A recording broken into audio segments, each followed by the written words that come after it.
Praise the Lord. இன்றைய தியானம் மத்தேயு 5:13 முதல் 18 வரை. நீங்கள் பூமிக்கு உப்பாய் இருக்கிறீர்கள். உப்பானது சாரமற்று போனால் எதினால் சாரமாக்கப்படும்? வெளியே கொட்டப்படுவதற்கும் மனுஷரால் மிதிக்கப்படுவதற்குமே ஒழிய வேறொன்றுக்கும் உதவாது. நீங்கள் உலகத்துக்கு வெளிச்சமாய் இருக்கிறீர்கள். மலையின் மேல் இருக்கிற பட்டணம் மறைந்திருக்க மாட்டாது.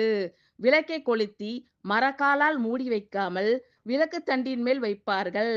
அப்பொழுது அது வீட்டிலுள்ள யாவருக்கும் வெளிச்சம் கொடுக்கும்.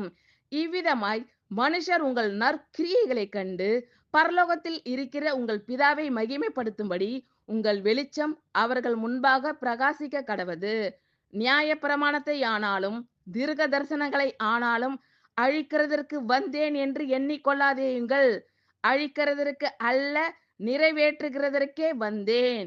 வானமும் பூமியும் ஒழிந்து போனாலும் நியாய பிரமாணத்தில் உள்ளதெல்லாம் நிறைவேறும் அளவும் அதில் ஒரு சிறு எழுத்தாகிலும் ஒரு எழுத்தின் உறுப்பாகிலும் ஒழிந்து போகாது என்று மெய்யாகவே உங்களுக்கு சொல்லுகிறேன். ஆமென். Thank you Lord.